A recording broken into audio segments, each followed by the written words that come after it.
రాష్ట్రాల్లో 2 లక్షల హెక్టార్లలో సాగు చేయబడుతున్న వాణిజ్య పంట చెరకు. ఇప్పటికే క్రొత్తగా మొక్క తోటలు నాటిన ప్రాంతాల్లో పైరు నెల రోజుల వయస్సులో ఉంది. మొక్క తోటలు నరికిన రైతాంగం తిరిగి కార్షీ చేయటం సర్వసాధారణం. మొక్క తోటలతో పోలిస్తే కార్షీ తోటల్లో రైతుకు పెట్టుబడి ఖర్చు చాలా వరకు కలిసొస్తుంది.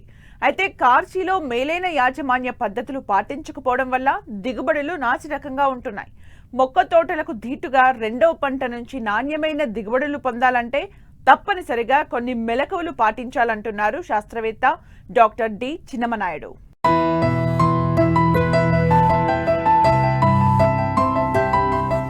చెరకు సాగులో నాటిన మొదటి సంవత్సరంలో కంటే రెండవ సంవత్సరంలో చేపట్టే కార్షీ తోటల సాగు రైతుకు లాభదాయకంగా ఉంటుంది. కార్షీ సాగులో విత్తనం ఖర్చు, భూమి తయారీ వంటి ఖర్చులు ఉండవు కనుక ఎకరాకు 15,000 వరకు పెట్టుబడి ఖర్చు తగ్గుతుంది. గతంలో మొక్క తోటలు ఎక్కువ విస్తీర్ణంలోనూ కార్షీలు తక్కువగానూ ఉండేవి. కానీ ఇప్పుడు పరిస్థితులు మారాయి. ఇతర వాణిజ్య పంటలతో పోలిస్తే చెరకుకు ప్రభుత్వ ప్రోత్సాహకాలు తక్కువగా ఉండటం, పెరుగుతున్న చీడపీడలు వంటి పలు కారణాల వల్ల రైతులు అధిక కార్షీలు చేయడానికి ఇష్టపడుతున్నారు. ఎంతలా అంటే క్రొత్తగా నాటే మొక్క తోటల విస్తీర్ణం 36% ఉంటే కార్షీ తోటల విస్తీర్ణం 64% ఉందని శాస్త్రవేత్తల అంచనా. తెలుగు రాష్ట్రాలలో చెరకు సాగు విస్తీర్ణం ఎక్కువగానే ఉన్నా సరాసరి ఉత్పత్తి మాత్రం చాలా తక్కువగా ఉంది. ఇందుకు గల ప్రధాన కారణం మొక్క తోటల్లో సమయానుకూలంగా యాజమాన్య పద్ధతులు పాటిస్తున్న రైతాంగం. కార్షీ తోటలను నిర్లక్ష్యం చేయడం వల్ల దిగుబడులు నామమాత్రంగా నమోదవుతున్నాయి. కార్షీ తోటల్లో కూడా మొక్క తోటలకు దీటుగా దిగుబడులు సాధించాలంటే తప్పనిసరిగా కొన్ని యాజమాన్య పద్ధతులు పాటించాలంటూ వివరాలు తెలియజేస్తున్నారు శ్రీకాకుళం జిల్లా Amadalavalasa Krishi Vigyan Kendra program coordinator doctor D Chinnamanaidu. కార్షీ తోట యాజమాన్యంలో భాగంగా ఒకటి రైతులు పాటించాల్సింది ఏంటంటే మొక్క తోట నరికేటప్పుడే కొన్ని జాగ్రత్తలు తీసుకోవాలి. చాలా వరకు రైతులు ఏంటంటే ఈ కూలీలను పెట్టి నరికించడం అనేది జరుగుతుంటుంది. పైన అంటే 3-4 అంగుళాలు పైకి వదిలేసి నరకడం అనేది జరుగుతుంది. అలాగే నరికేటప్పుడు కార్షీ తోటలు వచ్చే పిలకలు కూడా పైన పిలకలు రావడం జరుగుతుంది. తద్వారా చెరుకు ఎక్కువగా పడిపోతుంది. కాబట్టి కార్షీ చేసేటప్పుడు ఒకటి ముందు జాగ్రత్త ఏంటంటే భూమట్టానికి దగ్గరగా మొక్క తోట నరికి ఫ్యాక్టరీలకు కానీ బెల్లానికి ఆడడానికి కానీ పంపించుకోవాలి. అది ఒకటి. అదేవిధంగా తడి ఉండేటప్పుడు చెరుకు నరకడం అనేది చేయకూడదు. భూమిలో తడి ఉన్నప్పుడు కనుక చెరుకు నాటితే కనుక మొదళ్ళు కదిలిపోయి తర్వాత పిలక చనిపోవడం కానీ, పిలకలు సక్రమంగా రాకపోవడం కానీ, అలాగే మొలక శాతం దెబ్బతిని కార్షీ తోటల్లో ఎక్కువ భాగం ఖాళీలు ఉండిపోవడం కూడా మనం గమనించడం జరుగుతుంది. ఇంకొక జాగ్రత్త ఏంటంటే ఈ ఖాళీలు పూరించడం.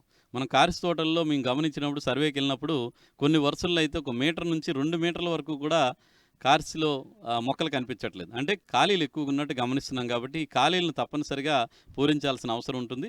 దీనికోసం రైతు సోదరులు ఏం చేయాలంటే మొక్క తోట నరికినప్పుడే మనం కొన్ని గడల్ని నారుముచ్చులుగా తయారు చేసుకుని 1 కన్ను నారుముచ్చులు అవనివ్వండి లేదా 3 కన్ను నారుముచ్చులు అవ్వండి. కార్షీ తోటలో గ్యాప్ ఫిల్లింగ్కి సంబంధించిన నారుని తయారు చేసుకోవడానికి రైతులు ప్రయత్నం చేయాలి. దీనికోసం ఒక ఎకరానికి 500 ఒక 1000 వరకు ఖాళీలు ముందుగానే నరికేటప్పుడే తెలుస్తుంది రైతులకు కూడా. ఆ ఖాళీలను బట్టి ఒక 500 నుంచి 1000 1 కన్ను ముచ్చులను కనుక మనకు నీటి సదుపాయం ఉన్న దగ్గర ఒక నారుమడిలాగా తయారు చేసుకొని, అదేవిధంగా కార్షీ తీసిన తర్వాత వరుసల మధ్యలో దున్నడానికి వీలుంటే కనుక ఒక 15-20 సెంటీమీటర్ లోతు వచ్చే విధంగా మనం పవర్ వేడర్స్ని పెట్టి కానీ, లేదంటే మినీ ట్రాక్టర్స్ని వాడుకొని కానీ, లేదంటే ఎడ్ల నాగలతో కనుక మనం కనుక వరుసలకు దగ్గరలో ఒక 15 సెంటీమీటర్ల దూరంలో కనుక లోతులో మనకి నాగలి చాల్లో దుక్కు వేసుకుంటే పాత వేర్లన్నిటి కూడా తెగి కొత్త వేర్లు వస్తాయి. ఎప్పుడైతే చెరుకు కొత్త వేర్లు వస్తాయో పోషకాలను బాగా తీసుకునేటువంటి అవకాశం వేర్లకు కలుగుతుంది. తద్వారా భూమిలో ఉన్నటువంటి పోషకాలన్నింటినీ కూడా సక్రమంగా వినియోగించుకొని మొక్కలు ఆరోగ్యంగా పెరగడానికి అవకాశం ఉంటుంది. కాబట్టి చాలా మంచి దిగుబడులు పెరగడానికి అవకాశం ఉంటుంది. అదేవిధంగా ఈ కార్షీ తోటల్లో మల్చింగ్ అనేది కూడా ఒక మంచి ప్రక్రియ. మల్చింగ్ అంటే ఏంటంటే మన చెరుకు నరికిన తర్వాత ఉన్నటువంటి చెరుకు ఆకులు చోరు అంటాం. దాన్ని మనం వరుసల మధ్యలో ఏదైతే 3 అడుగులో లేకపోతే 4 అడుగులు ఖాళీ ప్లేస్ ఉంటుందో అవన్నిటిని కూడా చెరుకు చెత్తని మొక్కలంతా కనిపించకుండా భూమంతా ఒక పరిచేయాలి. అదేవిధంగా కలుపు కూడా రాకుండా ఉంటుంది. కార్షీ తోటల్లో మనం కలుపు మందుల్ని కార్షీ చేసిన వెంటనే కొట్టవద్దని చెప్పేసి మనం సిఫార్సు చేయడం జరుగుతుంది. ఎందుకంటే మొలక వస్తున్న దాని మీదే మనం కలుపు మందు కనుక కొడితే దాని ప్రభావం వల్ల కొంతవరకు మొలక శాతం తగ్గుతున్నట్టు గమనిస్తున్నాం. కాబట్టి కార్షీ చేసి మూడులు చెక్కిన వెంటనే మాత్రం కలుపు మందులు ఎట్టి పరిస్థితులు కొట్టకూడదు. మరి కలుపు నివారణలో భాగంగా మనం మల్చింగ్ చేసుకోవడం అంటే చెరుకు చెత్తని ఈ పొలమంతా కూడా కప్పుకుంటే చాలా వరకు కలుపు సమస్య కూడా తగ్గిపోయే అవకాశం ఉంటుంది. ఇలా ఈ చెత్త కలిపిన తర్వాత త్వరగా కుల్లాలంటే మనం వీలైనంత వరకు నీటిని పెట్టడం, దాని మీద మనం ఒక 10 కేజీలు యూరియా, ఒక 15 కేజీలు సింగిల్ సూపర్ ఫాస్ఫేట్ చల్లుకుంటే కూడా మనకు వీలైనంత త్వరగా కుల్లుతుంది. కార్సీ చేసే రైతులు పోషక యాజమాన్యం పట్ల కూడా కొంత అవగాహనతో ముందుకెళ్లాలి. సాధారణంగా మొక్క తోటలు నాటే సమయంలో భూమిలో బస్తాల కొద్దీ ఎరువులను గుమ్మరించేమన్న రైతాంగం కార్సీ తోటల్లో మాత్రం కాస్త నిర్లక్ష్యంగా వ్యవహరిస్తూ ఉంటారు. దీనివల్ల మొక్క పెరుగుదలకు అవసరమైన పోషకాలు అందక తొందరగా చీడపీడలకు లొంగిపోయి దిగుబడులు గణనీయంగా పడిపోతున్నాయి. కార్సీ తోటల్లో కూడా సిఫారసు చేసిన ఎరువుల మోతాదును తప్పకుండా అందించాలంటారు శాస్త్రవేత్త. కార్సీ తోటల్లో అలాగే ఎరువుల యాజమాన్యం కూడా చాలా ముఖ్యమైన అంశం. పంట తోటలు మొక్క తోటలతో పోల్చుకున్నప్పుడు నత్రజని ఎరువు ఒక 40 నుంచి 45 కిలోలు అదనంగా వేయాల్సినటువంటి అవసరం ఉంటుంది. మొక్క తోటతో పోల్చుకుంటే కార్సి తోటల్లో ఈ నత్రజని ఎరువులు ఏవైతే ఉన్నాయో అవి కార్సి చేసిన వెంటనే ఒక దఫ, మళ్ళీ 45 రోజులకు ఒకసారి, మళ్ళీ 90 రోజులకు ఒకసారి, అంటే 3 దఫాలుగా నత్రజని ఎరువులు యాజమాన్యం చేపట్టాల్సిన అవసరం ఉంటుంది. మిగతా భాస్వరం, పొటాష్ ఎరువులు ఏవైతే ఉన్నాయో మొక్క తోటకి సిఫార్సు చేసినవి, అంటే ఒక 5 బస్తాల వరకు సింగిల్ సూపర్ ఫాస్ఫేటు, అదేవిధంగా 80 కేజీల వరకు మ్యూరేట్ ఆఫ్ పొటాష్, భాస్వరం అంతా కూడా కార్సి చేసిన వెంటనే వేస్తాము. ఈ పొటాష్ని చివరి 2-3 దఫాలు వేసినటువంటి నత్రజని ఎరువుతో పాటు కలిపి మనం వేసుకుంటే ఎరువులు కూడా సక్రమంగా అంది మనకి పంట ఆరోగ్యంగా పెరగడానికి ఆస్కారం ఉంటుంది. అదేవిధంగా నీటి యాజమాన్యం చూసుకుంటే కార్సి తోటల్లో ఈ చెరుకు చెత్త కప్పిన వెంటనే నీరు పెట్టడం, మరలా 15 రోజులకు ఒకసారి కనుక నీరు పెట్టగలిగితే చెత్త కూడా త్వరగా కుళ్ళిపోతుంది, మొలక కూడా ఆరోగ్యంగా రావడానికి ఆస్కారం ఉంటుంది. ఇక చీడపీడల యాజమాన్యంలో మన కార్సి తోటల్లో మనం ప్రధానంగా చూస్తే ఈ కాటుకు తెగులు అనేది ప్రత్యేకించి ఎక్కువ విస్తీర్ణంలో మనకి ఈ 298 వెరైటీ విశ్వామిత్ర అనే రకం ఎక్కువగా ఉంటుంది. దిగుబడులు బాగొస్తాయని చెప్పేసి షుగర్ రికవరీకి కానీ బెల్లం రికవరీ బాగుంటుందని ఈ విశ్వామిత్ర రకాన్ని రైతులు వేస్తున్నారు. కాకపోతే ఈ రకానికి ఈ కార్సి తోటల్లో ఈ కాటుకు తెగులు సమస్య కూడా ఎక్కువగా ఉంటుంది. కాబట్టి రైతు సోదరులు ఈ కాటుకు తెగులు నివారణలో భాగంగా ఈ కార్సి చేసిన తర్వాత, అంటే మోడ్లు చెక్కిన వెంటనే ఒకసారి, మళ్ళీ 30 రోజులకు ఒకసారి ఈ ప్రోపికొనజోల్ అనేటువంటి శిలీంద్ర మందును 1 మిల్లీలీటరు 1 లీటర్ నీటికి కలిపి మనం కనుక పిచికారీ చేసుకుంటే మనకి ఈ కాటుకు తెగులు సమస్య చాలా వరకు తగ్గిపోతుంది. ఎక్కడైనా కొరడాలు కనిపించినప్పుడు, అంటే కాటుకు తెగులు ఆశించిన ఆకులు కనిపిస్తే వాటిని పీకి పొలంలో పడేయకుండా వాటిని అన్నిటినీ కూడా ఒక గోని బస్తాలో కానీ తట్టలో కానీ సేకరించుకొని వాటిని తగులుపెట్టి నాశనం చేయడం ద్వారా కూడా మనం కాటుకు తెగులు ఉధృతి ఎక్కువగా పెరగకుండా మనం చేసుకోవచ్చు. కాబట్టి రైతు సోదరులు కార్సి తోటల్లో ఇప్పుడు చెప్పుకున్నటువంటి యాజమాన్య పద్ధతులు పాటిస్తారని చెప్పేసి ఆశిస్తున్నాను.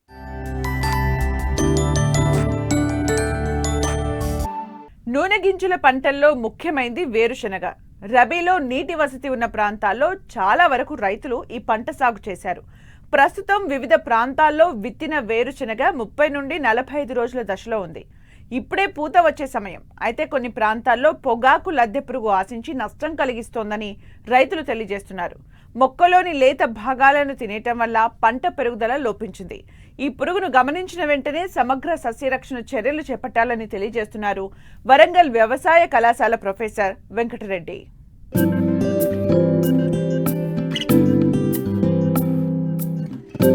ఉభయ తెలుగు రాష్ట్రాల్లో రబీలో ప్రధాన పంట వేరుశెనగ. గతంలో వర్షాకాలంలో అధికంగా సాగు చేసేవారు. అయితే రకరకాల కారణాల వల్ల సరైన దిగుబడులు రాకపోవడంతో నీటి వసతి గల ప్రాంతాల్లో రబీ పంటగా సాగు చేస్తున్నారు. ఇప్పటికే విత్తిన వేరుశెనగ పూత దశలో ఉంది. ఈ సమయంలో పొగాకు లద్దె పురుగు ఆశించి తీవ్రంగా నష్టపరుస్తోంది. ఈ పురుగు పగటి వేళల్లో కనిపించకుండా చెట్ల మొదళ్లలో, భూమి నెర్రలలో దాగి ఉండి ఉదయం రాత్రి వేళల్లో చెట్లపైకి వచ్చి ఆకులను తినివేస్తుంది. దీంతో కిరణజన్య సంయోగ క్రియ తగ్గి ఊడలు తగ్గిపోతాయి. దిగుబడికి నష్టం వాటిల్లుతుంది. కాబట్టి పొగాకు లద్దె పురుగు ఆశించిందని గుర్తిస్తే తొలి దశ నుండే సమగ్ర నివారణ చర్యలు చేపట్టాలని సూచిస్తున్నారు వరంగల్ వ్యవసాయ కళాశాల ప్రొఫెసర్ వెంకట్రెడ్డి. ఖరీఫ్లో వేసినటువంటి వేరుశెనగతోటి పోల్చుకున్నట్లయితే ఈ రబీలో సాగు చేసినటువంటి వేరుశెనగలో ఆశించేటువంటి చీడపీడలలో చాలా ప్రధానమైనటువంటిది, రైతుకు ఎక్కువగా నష్టం చేసేటువంటి పురుగు కనుక చూసుకున్నట్లయితే దాన్ని మనం పొగాకు లద్దె పురుగుగా చెప్పుకోవచ్చు. ఈ పొగాకు లద్దె పురుగును కనుక మనం గమనించక సరైనటువంటి జాగ్రత్తలు కనుక తీసుకున్నట్లయితే ఈ రబీలో సాగు చేసినటువంటి వేరుశెనగలో దిగుబడులు గణనీయంగా తగ్గడానికి అవకాశం ఉంటుంది. ఈ పొగాకు లద్దె పురుగుకు సంబంధించినటువంటి తల్లి రెక్కల పురుగులు ఆకుల అడుగు భాగంలో ఒకే దగ్గరగా సుమారు 200 నుంచి 500 వరకు కూడా ఒకే దగ్గర గుడ్లను గుంపులుగా పెట్టి ఆ గుడ్ల సముదాయం పైన గోధుమ రంగులో ఉన్నటువంటి వెంట్రుకలతోటి కప్పివేస్తూ ఉంటుంది. 1-2 రోజులలో ఆ గుడ్ల సముదాయం నుంచి వచ్చినటువంటి పిల్ల పురుగులన్నీ కూడా ఒక 2-3 రోజుల వరకు కూడా అదే ఆకుపై ఉన్నటువంటి పత్రహారతాన్ని గోకి తిని చుట్టుపక్కల ఉన్నటువంటి ఆకులపై గాని ఇతర మొక్కలపై కూడా వెళ్ళిపోయి ఆకులకు విపరీతమైనటువంటి నష్టం కలుగజేస్తూ ఉంటుంది. ఈ పురుగు ప్రధానంగా ఆకులపైనటువంటి పత్రహారతాన్ని మొత్తం కూడా తినివేసి కేవలం మధ్య ఈన గాని లేకుంటే ఈనలు మాత్రమే మనకు కనిపిస్తూ ఉంటాయి. దీని ఉధృతి కనుక ఎక్కువగా ఉన్నట్లయితే దూరం నుంచి చూసినప్పుడే ఈ పైరంతా కూడా పశువులు మేసినట్టుగా మనకు కనిపిస్తూ ఉంటుంది. ఈ దశ అనేటువంటిది చాలా తీవ్రమైనటువంటి దశగా మనం చెప్పుకోవచ్చు. ఈ పొగాకు లద్దె పురుగు అనేటువంటిది ఒక్కోసారి గమనించక ఈ పురుగు యొక్క దశ ఏదైతే లార్వా దశ ఉండి అది 3వ దశ 4వ దశకు వచ్చినప్పుడు మనం పురుగు మందులు పిచికారీ చేసుకున్న నివారణ కష్టమైనటువంటి పని కాబట్టి ఈ తొలి దశలో ఉన్నటువంటి పురుగులను మాత్రం మనం పురుగు మందులతోటి నివారించుకోవచ్చు. పెరిగినటువంటి పురుగులను మాత్రం ఇతరత్ర పద్ధతులతోటి మనం నివారించుకోవాలి. ఈ పురుగు నివారణ విషయానికి వస్తే ఒక 3-4 సమగ్ర సస్యరక్షణ పద్ధతులు పాటించాలి. దీంట్లో మొట్టమొదటిది పురుగు ఆశించినట్టుగా మనము గమనించడానికి ఒక మంచి లక్షణం ఏంటంటే ఈ పైర్లో గనక మనం తిరుగుతున్నప్పుడు అక్కడక్కడ కొన్ని ఆకుల మీద మనకు పత్రహారితం అంతటా గోకి తిన్నట్టుగా జల్లెడాకులు కనిపిస్తూ ఉంటాయి. ఈ గమనించినటువంటి జల్లెడాకులను గనక మనం పీకి వేసి కాల్చేసినట్లయితే తొలి దశలో ఉన్నటువంటి లద్దె పురుగులను నివారించుకోవచ్చు. ఇక రెండవది ఈ లార్వా పురుగులు అనేటువంటివి గొంగళి పురుగులు ఒక పొలం నుంచి ఇంకొక పొలానికి వలసలాగా వెళ్లి పక్కన ఉన్నటువంటి పైరు కూడా నష్టం చేసే అవకాశం ఉంటుంది. కాబట్టి ఆశించినటువంటి పొలం నుంచి పక్క పొలానికి వెళ్లకుండా పైరు చుట్టూ ఒక 2-3 వరుసలు లోతుగా నాగలిసాలు వేసి దాంట్లో ఈ పురుగు మందులకు సంబంధించినటువంటి పొడి మందులు ముఖ్యంగా ఫాలిడాల్ లాంటి మందులను గనక మనము దాంట్లో నాగలిసాల్లో కనుక వేసినట్లయితే ఒక పొలం నుంచి ఇంకొక పొలంకు వెళ్ళేటువంటి ఈ పురుగుల వలసను కాపాడుకోవడానికి అవకాశం ఉంటుంది. ఇక మూడవది చాలా ముఖ్యమైనటువంటిది రబీలో వేసేటువంటి వేరుశెనగలో గట్ల మీద గాని పైరులో గాని ఒక 20-25 వరకు ఆముదం మొక్కలు కనుక వేసుకున్నట్లయితే మనకు ఆముదం మొక్కలు ఆకర్షణ పంటగా పనిచేస్తూ ఉంటాయి. ఈ ఆముదం పంట పైన ఆశించినప్పుడు ఆకులన్నీ కూడా జల్లెల్లాగా కనిపిస్తూ ఉంటాయి. ఆ జల్లడాకులను గుర్తించి వాటిని కనుక నాశనం చేసినట్లయితే ఈ పురుగులు ప్రధాన పైరైనటువంటి వేరుశెనగలకి పోకుండా మనం కాపాడుకోవచ్చు. ఇక తర్వాత ఈ పురుగులు కనుక చిన్న దశలో ఉన్నప్పుడైతే సాధారణంగా వాడేటువంటి పురుగు మందులలో ఎసిఫేట్ కానీ క్లోరిపైరిపాస్ కానీ లేదా మనకు దొరికేటువంటి వేపకు సంబంధించినటువంటి మందులు కానీ లేకుంటే వేప కషాయం కానీ ఇట్లాంటి మందులతోటి తొలి దశలో ఉన్నటువంటి మనం పురుగులను నివారించుకోవచ్చు. ఒకవేళ పురుగు గనక చిటికెన వేలు సైజులో గనక వచ్చి అప్పుడు ఈ పురుగు మందులతోటి నివారణ సాధ్యం కానప్పుడు విషపెర్రలు తయారు చేసుకొని మనం ఈ పురుగుని కంట్రోల్ చేసుకోవచ్చు. ఈ విషపెర్రల తయారీకి 1 ఎకరాకి 10 కిలోల వరి తౌడు, 2 కిలోల బెల్లము, అదేవిధంగా సుమారుగా 1 లీటర్ వరకు క్లోరిపైరిపాస్ లాంటి మందు అవసరం ఉంటుంది. వీటితోటి మనం విషపెర్రలు తయారు చేసుకొని ఉదయం కానీ సాయంత్రం వేళలో కానీ పైరు పైన కనుక మనం చల్లినట్లయితే బాగా పెరిగినటువంటి లద్దె పురుగులను మనం తేలికగా అరికట్టుకోవచ్చు. ఒకవేళ పురుగు కనుక ఉధృతి బాగా ఉండి పురుగు దాని యొక్క పరిమాణం బాగా పెరిగింది, ఒకవేళ విషపెర్రలు తయారు చేసుకోవడానికి వీలు పడదు అనుకున్నప్పుడు ఈ పెరిగినటువంటి పురుగుల మీద బాగా పనిచేసేటువంటి మందులలో మనకు ఫ్లూబెండియామైడ్ కానీ లేకుంటే క్లోరాంట్రానిలిప్రోల్ అంటే కొరాజన్ కానీ లేకుంటే ఇండాక్సికార్బ్ అంటే అవాంట్ లాంటి మందులను మార్చుకుంటూ మనం పిచికారీ చేసుకున్నట్లయితే ఆ పురుగు మందులతో కూడా ఈ పురుగును మనం నివారించుకోవచ్చు. రబీ వేరుశెనగలో ఆశించినటువంటి ఈ పొగాకు లద్దె పురుగును మనం తొలి దశలోనే గమనించుకొని ఈ సమగ్ర సస్యరక్షణ చర్యలు కనుక పాటించినట్లయితే మనం ఈ పురుగు నుంచి పైరును కాపాడుకొని మంచి దిగుబడులు తీసుకోవడానికి అవకాశం ఉంటుంది. ఈ తొలి దశలో ఉన్నటువంటి పురుగులను నివారించుకోవడానికి ఎసిఫేట్ అయితే 1.5 గ్రాములు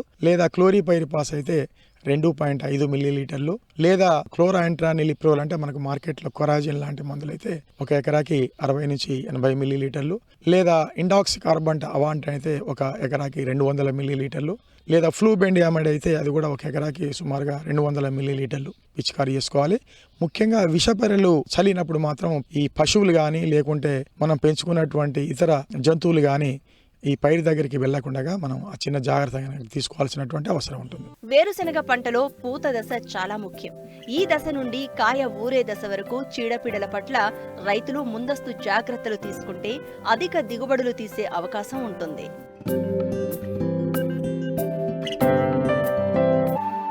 ఉదయమైతే చాలు ఆ గ్రామంలో కమ్మటి పూల వాసన వస్తుంటుంది. లిల్లీ పూలతో పాటు బంతి, చామంతి, గులాబీ, మల్లె వంటి రకాల పూలు దర్శనమిస్తాయి. ఇతర పంటలతో పోల్చితే పూల సాగు లాభసాటిగా ఉండటంతో ఇక్కడి రైతులు అనాదిగా పూల సాగు చేపడుతున్నారు. వచ్చిన దిగుబడుల్ని స్థానికంగానే అమ్ముకుంటూ మంచి లాభాలను ఆర్జిస్తున్నారు. ఇంతకీ పూలు సాగు చేసే గ్రామం తెలియాలంటే ఈ స్టోరీ చూడాల్సిందే.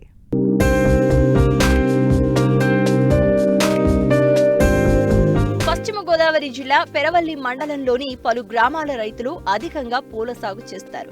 ముఖ్యంగా కాకరపర్రు గ్రామంలోని రైతులు పూల తోటల పెంపకం, పూల వ్యాపారాలతోనే జీవనం సాగిస్తున్నారు. 8 నెలలు స్థానికంగానే కూలీలకు ఉపాధి దొరుకుతోంది. పూలు కోయడం, అల్లడం, తోటల్లో కలుపులు తీయడం వంటి పనులతో కూలీలకు ఉపాధి దొరుకుతోంది. నీటి వసతి ఉన్నవారు ఉన్న అరెకరా, ఎకరా, 2 ఎకరాలలో మల్లె, కనకాంబరం, బంతి, చామంతి, లిల్లీ, గులాబీ లాంటి తదితర రకాల పూలు సాగు చేసి ఉపాధి పొందుతున్నారు. లిల్లీని ఒకసారి నాటుకుంటే 3 సంవత్సరాల పాటు దిగుబడి వస్తుంది. మార్కెట్లో లిల్లీ పూలకు మంచి ధర పలుకుతూ ఉండడంతో అన్ని పూలతో పాటు లిల్లీ పూలను సైతం ఇక్కడి రైతులు సాగు చేస్తున్నారు. మేము బంతి, గులాబీ, కనకాంబరం, మల్లి, లిల్లీ ఈ ఊర్లో అన్ని వెరైటీలు మొత్తం మీద ఈ ఈస్ట్ వెస్ట్ గోదావరి జిల్లాల్లోనే కాకరపర్రులో నెంబర్ 1 పూలు పండిస్తారు సార్ మా ఊరు రైతులందరూ కూడాను. అందరూ ఫ్లవర్ డెకరేషన్ చేసేటటువంటి వ్యక్తులు ఉన్నారు. మంచి ఫ్లవర్ మార్కెట్ ఉంది. మంచి అనుకూలంగా మంచి క్వాలిటీ సరుకు, ఫ్రెష్ సరుకు దొరుకుతుందండి, నిలవ సరుకు కాకుండా. బంతి, కనకాంబరం, లిల్లీ, మల్లి, కాగడాలు మొత్తం అన్నీ కూడా ఫ్లవర్ అన్ని ఫ్లవర్లు కూడా ఈ ఊళ్ళో సాగు అవుతున్నాయండి. అన్ని పూలు కూడా. మేము కూడా దుక్కు మీద ఎరువులు వేస్తాం, డిఏపి వేస్తాం. తర్వాత నీటి మీద బంతి మొక్కలు నాటడం జరుగుద్దండి. గులాబీ మొక్కలు అయితే మామూలుగా కవర్లో తీసి వేస్తారండి. మల్లినారు కూడా రామేశ్వరం నుంచి తీసుకొచ్చి మల్లినారు పాతుకుంటారండి. కాకడాలు అయితే కడుపులంక నర్సరీల నుంచి తీసుకొచ్చి పాతుకుంటారు. ఈ కనకాంబరం నారు వచ్చేసి రాజమండ్రి, మోరంపూడి ఈ ఏరియాలో బాగా దొరుకుద్దండి. దాన్ని కూడా అన్ని కాలాల్లోనూ సాగు చేయొచ్చండి. బంతి సాగు చేయొచ్చు, కనకాంబరం అన్ని కాలాల్లోనూ సాగు చేయొచ్చండి. ఒక చామంతి వచ్చేసి ఒక అక్టోబర్, నవంబరు ఇక్కడ బాగా పోతాయండి. అది సెప్టెంబరు, ఆగస్టు నెలల్లో నాటితే అక్టోబర్, నవంబర్లో పూలు వస్తాయండి. అంటే మళ్ళీ మార్చి, ఫిబ్రవరిలో ఇక్కడ పూలు, చామంతి పూలు అయితే రావండి. బంతి పూలు అయితే సంవత్సరం పొడుగునా సాగు చేస్తాకి అనుకూలంగా ఉంటుందండి. రేటు ప్రస్తుతానికి వచ్చి 40 రూపాయలు ఉందండి. ప్రస్తుతానికి ఎకరానికి ఒక 30,000 అవుతుందండి. ఎకరానికి ఒక 30,000 అవుతుందండి సాగుకి వచ్చి, కౌలు కాకుండా. కౌలు వచ్చి ఒక 30,000 అవుతుందండి. 60,000 అవుతుందండి. 60-30 ₹1,00,000 వస్తుందండి. అన్ని అనుకూలింతే, ప్రకృతి అనుకూలింతే. పొలం లేని రైతులు తోటి రైతుల పొలాలను కౌలుకు తీసుకుని మరీ పూల సాగు చేస్తూ ఉంటారు. అయితే స్థానికంగా మార్కెట్ ఏర్పాటు చేస్తే రవాణా ఖర్చులు మిగులుతాయి అంటున్నారు రైతులు. శుభముహూర్తాలు, పండుగల సమయంలో రెట్టింపు ఆదాయం పొందుతారు. బంతుడు వ్యవసాయం, రకరకాల వ్యవసాయం చేస్తానండి. 2 నెలలకి పంటకు వస్తుంది. మాకు నారు తీసుకొచ్చింది కూడా గంగరాజు గారు అనేది మా కడపలంక నుంచి తీసుకొస్తారండి. అతను నారు మాకు ఎప్పుడు కావాలితే అప్పుడు అతను తీసి పెడతారు, నేను వేసుకుంటాం. బంతోడు అండి, గులాబీ, లిల్లీ మొక్క వేసిన ఒక 6 నెలలకి కానీ చేతికి రాదండి. బంతోడు అయితే 2 నెలలు పడుతుందండి. గులాబీ వస్తే అది గులాబీ కూడా 5-6 నెలలు పడుతుందండి. నారు వచ్చి మొక్క వచ్చి 3 రూపాయలు అంత పడుతుందండి. దాని పెట్టుబడి కూడా ఎక్కువగానే అవుతుందండి. మీకు 3,000 6 ఎకరానికి అవుతే మీకు 3,000 మొక్క ఎక్కిద్దండి.